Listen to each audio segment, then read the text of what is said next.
बाद मायावती आज बीजेपी पर जमकर बरसी। मायावती ने बीजेपी पर साजिश के तहत उनके भाई को फंसाने का आरोप लगाया है। प्रेस कॉन्फ्रेंस कर मायावती ने कहा कि बीजेपी, जो कि धन्ना सेठों की पार्टी है, वो अपने धन्ना सेठों पर तो कुछ नहीं बोलती, लेकिन जब विरोधी दल के नेता आगे बढ़ते हैं तो वो उनको साजिशन फंसा देती है। मायावती ने बीजेपी पर 2000 करोड़ की मदद से चुनाव लड़ने का आरोप लगाया है। साथ ही सवाल किया है कि आखिर बीजेपी के पास 2000 करोड़ रुपए आखिर आए कहां से।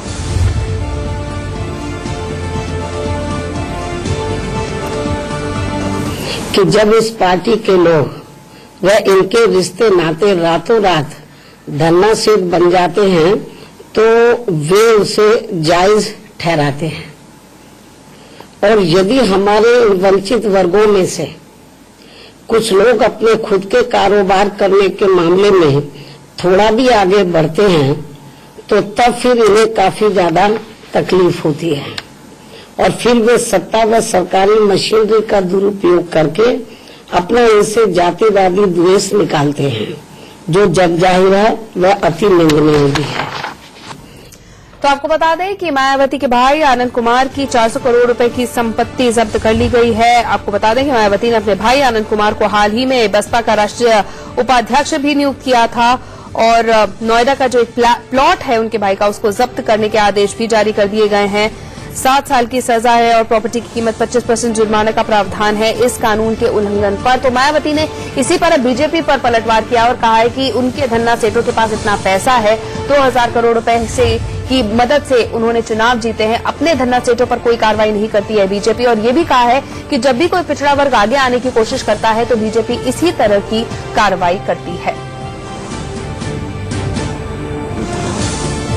तो आपको बता दें कि आयकर विभाग ने गुरुवार को बेनामी संपत्तियों की कार्रवाई करते हुए नोएडा में 7 एकड़ का एक प्लॉट जब्त किया है। 400 करोड़ इसकी कीमत बताई जा रही है और प्लॉट का मालिकाना हक बसपा प्रमुख मायावती के भाई आनंद कुमार और उनकी पत्नी के पास है।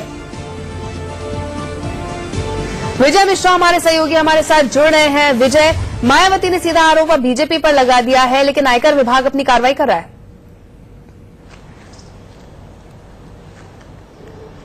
बिल्कुल सही कहा आपने कि आयकर विभाग जो है वो अपनी पूरी कार्रवाई कर रहा है, क्योंकि आयकर विभाग के पास अभी भी जो जानकारी आ रही है उसके अनुसार करीब 1350 करोड़ रुपए की अवैध संपत्तियों की जानकारी उनके पास कहीं से आई है, जिसको लेकर के वो लगातार इस विषय पे बातचीत कर रहे हैं। करीब 6 कंपनियां के बारे में उन्हें ये जानकारी मिली है कि वो पूरी तरह से अनवैलिड है या पूरी तरह से उनका निर्माण सिर्फ इसलिए किया जा सका जिसके साथ वो अपनी ब्लैक मनी को इधर से उधर कर सके। ये जरूर है कि इसके पहले भी मायावती जब भी इस तरह की कोई कार्रवाई रही है और सेंट्रल में जिसकी भी सरकार रही है, चाहे कांग्रेस की सरकार रही हो, तब भी वो इस तरह का आरोप लगाती रही है और जब बीजेपी की सरकार आ गई है तब भी वो लगातार इसी तरह का ही आरोप लगाती रही है और लगातार उनका यही कहना है कि जानबूझ करके उन्हें परेशान किया जा रहा है और परेशान करने का सबसे बड़ा कारण यही कि राजनीतिक रूप से वो यहां पर आगे बढ़े, इस वजह से उन्हें दबाने के लिए, उन्हें रोकने के लिए इस तरह के मामले जो है वो किए जा रहे हैं, जिसमें उनके बहन और भाई के ऊपर दबाव डाल करके उनके राजनीतिक कैरियर को रोकने की कोशिश है। मायावती का यही कहना होता है कि हमेशा पिछड़ों को आगे नहीं बढ़ने देना चाहती है बीजेपी और अपने गिरेबान में झाके साफ आरोप उन्होंने लगाए। शुक्रिया ये जानकारी देने के लिए।